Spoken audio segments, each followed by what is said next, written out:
இந்த நேரடி நெல் கொள்முதல் நிலையம் வந்து விழுப்புரம் மாவட்டத்தில் வந்து இப்ப ஐயா மாவட்ட ஊராட்சி சேர்மன் சொன்னாரு சுருக்கமா 40 விக்கிரவாண்டி ஒன்றியத்துல 40 சென்டர் ஓடுறன்னு சொல்றாரு. அப்படி எதுவும் எங்களுக்கு 40 சென்டர் ஓடுற மாதிரி தெரியலையே. ஏன்னா இப்ப விழுப்புரம் மாவட்டத்துல கண்டமால ஒன்றியத்துல 4 சென்டர் தான் ஓடுது. விழுப்புரம் மாவட்டத்துல 41 ஊராட்சி, அந்த ஊராட்சியில 4 சென்டர் தான் ஓடுது. அதுக்கு உலர்காலம் கிடையாது, சரியான பாதுகாப்பு வசதி இல்ல.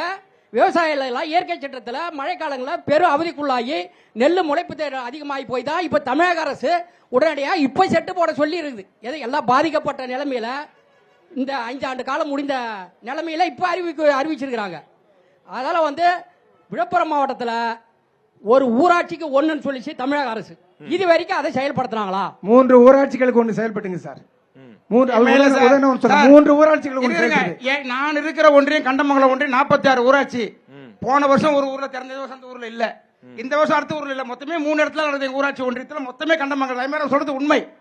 சொன்னாங்க ஊராட்சி 3 ஊராட்சிக்கு ஒன்று, அதான் 3 ஊராட்சிகள் கொண்டு செயல்படுறது தெரியல. இருங்க, அவர் சொல்றது அதாவது ஊராட்சி அங்க இருக்கிற விவசாயிகள் எங்களுக்கு தேவை இருக்கிறது என்று இந்த மனுக்களை கொடுத்தால் உடனடியாக அது அனுமதி கொடுக்கப்பட்டு அந்த சென்டர் திறக்கப்பட்டு நடத்தப்பட்டு இருக்கிறது.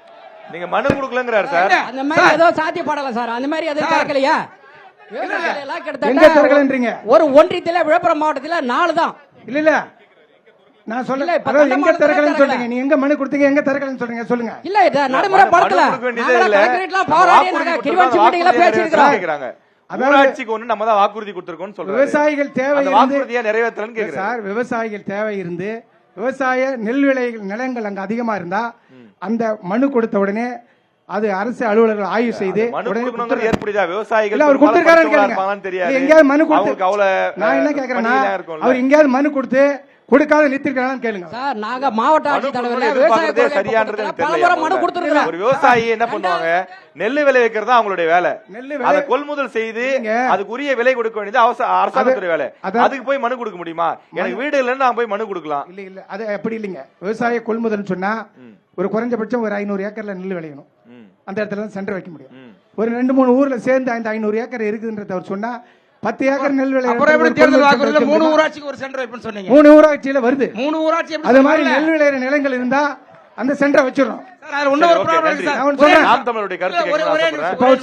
இந்த நேரடி கொள்முதல்ல இன்னொரு பிரச்சனை இருக்குது. விவசாயிகள் வந்து நெல்ல கஷ்டப்பட்டு விரைவு செஞ்சு எடுத்துன்னு போறான். அங்க போகும்போது பார்த்தா ஒரு வாரம் கூட நெல் எடை போடுறதுக்கு ஆள் இல்ல. அப்படியே போட்டாங்க. அதிமுக ஆட்சி காலத்துல கரெக்டா எடை போட்டோமா? கரெக்டா போட்டோம்.